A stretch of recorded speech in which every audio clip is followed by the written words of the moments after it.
Welcome to this exclusive conversation, the Jan Ki Baat conversation. In the past 2.5, 3 months, I've been having series of conversations with individuals and personalities across domains who have, in a way, influenced the way in which India thinks. They have done it through their work, they have done it through their commentary, and they have made an impact. And their opinion matters. And this is why I speak to them. Whether you like them, or hate them, you cannot ignore them. Continuing the series of conversation, I have with me a very special guest. He is by profession a filmmaker, but he is extremely well known for his forthright views. He is also quite controversial, and unconsciously or consciously, he gets into a controversy after an interval of time.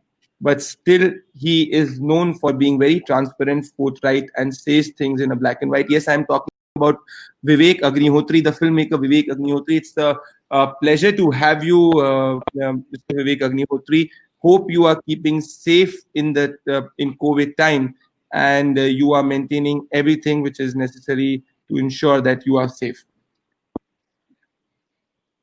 Oh, yeah. Oh, Pradeep, what a delight to be with you here on the show. And of course, yeah, if I'm talking to you, if I'm breathing, then obviously we are safe. We are safe as long as we are breathing and we can imagine and be creative. Let me begin the interview, Mr. Agnihotri, and let me draw your attention to something which has happened very recently. But before that, let me tell the viewers that on March 16, 2016, Mr. Agnihotri had tweeted that he had screened his film Buddha in a traffic jam in JNU. And on October 20, 2016, he had categorically come in the support of professors who were heckled in JNU by the goons.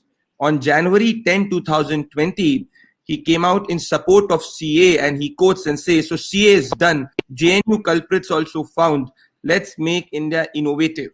On January 9, 2020, he tweets, oh my God, leftists indeed admitted on camera that they blocked the server room." On January 10th, again, he says, JNU exposes the fake theory of leftist. Mr. Agnihotri, I'm reading your tweets for a precise reason. The reason is that you've been extremely vocal on calling out the JNU lobby. But what saddens me, Mr. Agnihotri, that General G.D. Bakshi was not allowed to enter and give his lecture on Saraswati civilization in JNU. And in the past 26 tweets, you have not even tweeted once about it. Is it that you have become mellow? You are trying to now balance out. Why are you not tweeting about it? Why have you not come categorically against it? And why are you silent on it? Wonderful, brilliant. I like this opening. Very nice, very nice bowling. You must go and watch David Chappelle's latest show on Black Lives Matter, right? And he has also been blamed, and lots of celebrities are generally blamed, that why aren't you speaking out? It looks like you don't know me for 6 years. It looks like you are talking to a stranger. It looks like nobody has read my book, nobody has seen my movies, and suddenly they have discovered there is one guy called Vivek Ranjan Agnihotri and he's not speaking about somebody. What have I been doing for last 6 years? मैं क्या कर रहा था? मेरी गाड़ियों पे हमले हो रहे थे, मेरे को सब कर रहे थे. So the thing is, I have given it all. There are so many young people. You also know, Pradeep, अपन गाड़ी में बैठ के एयरपोर्ट जाते थे, मैं तुमसे हमेशा क्या बोलता रहा, एक ही बात कि now you guys should take it over and you should fight it out. मैंने इतने लोगों को खड़ा किया, इतने सारे लोगों को encourage किया. With I Am Buddha Foundation, I have encouraged and really, literally mentored so many people. Now it is their time to say all these things. Now it's their time to fight. You have to understand, people don't understand politics. If you are in a political life, some people have to move to 2.0, 3.0, they have to do different things.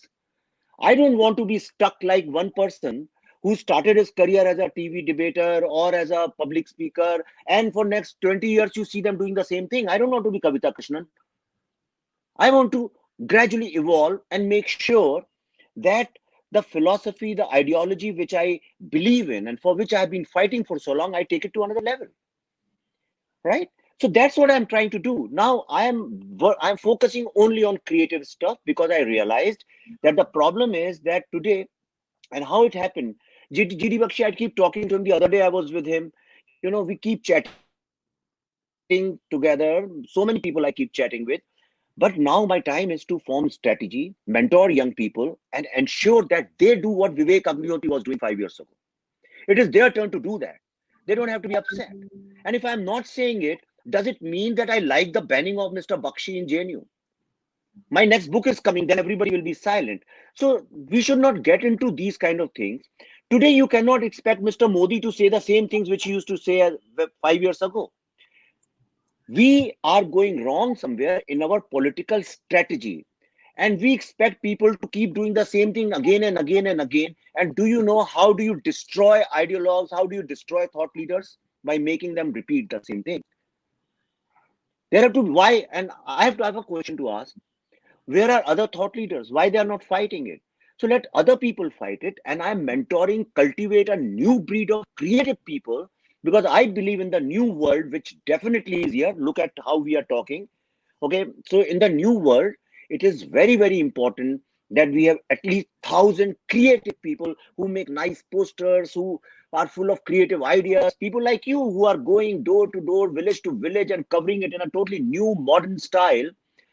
Those people I'm trying to cultivate and mentor, and I'm doing it at least 18 hours a day. अभी तुमसे बात करने के 2 minute पहले तक कर रहा था और ये जैसे ही खत्म होगा, 2 boys are waiting outside for 1 hour. I'll speak to them, and at 7 o'clock I'll start a live show with other creative people. So that's what I'm trying to do. Mr. Agnihotri, let me dwell a bit further on this. You are respected for your professional expertise. I can't hear you. You can hear me? Can you Pradeep, hear I me? can't hear you. Can you hear me, Mr. Agnihotri? No. Can you hear me now? I can hear you. Can you hear me? No. I think you need to check your. ये निकालिए एक बार आप. Can you hear me now? No, I can't hear you, Pradeep. Can you hear me now? Check 1 2. Check 1 2. Can you hear me? You want to come again? No, but I'm. Can you hear me now? You want me to come again? Yes. Okay, Just don't worry. I'll go back. I'll come back. Yes. I'll come back. Wait. Yes. I'll let him come. We've had an audio issue, and he's just starting, and he's coming back. In fact, so let me assure the people who've tuned up that this is not a place to have comfortable questions. This is a place to have all the uncomfortable questions. Mr. Agnihotri, you fine? Yes. I'm fine. Let me rephrase my question, Mr. Agnihotri. People respect you for your professional expertise, but what you gave me as an answer, if I can summarize it in 2 lines, you are saying me 2 things. You're saying me that A, you are retiring. B, you are telling me that No. Please don't make it a TV debate. I'm not retiring. I'm moving to next level. I was a floor manager. Now I'm moving into production design. Then I'll move on to marketing director. Then I'll move to some other things. So I am just moving to next level. What I think is appropriate for my ideology and my goals of life. I'm not a member of any political party. I don't have to behave to any template. I don't care what other people say. I'm doing what I think is right for me. So you stand with Mr. GD Bakshi? Sorry? You stand with General GD Bakshi? Of course, Mr. Bakshi knows it very well. I don't have to prove it to others. Mr. Bakshi has to know whether I stand with him or not. Let me come to the second question. And I want to draw your attention to a study which was done by a professor of IIM Ahmedabad. And this was a study which was done 2 years back. And this was a study which was done on the Indian film industry, which people colloquially call as the Bollywood. And he had studied roughly 50 films in 1960s, 50 films in 70s, 80s, 90s, 2000s, 2010s each. And Dheeraj, the IIM Ahmedabad professor, comes with a very interesting statistics. And I want to quote from the statistics and then I will put the question. 58% of the corrupt politicians in the Indian film industry are Hindu Brahmins. 62% of the corrupt businessmen are Hindu Vaishya.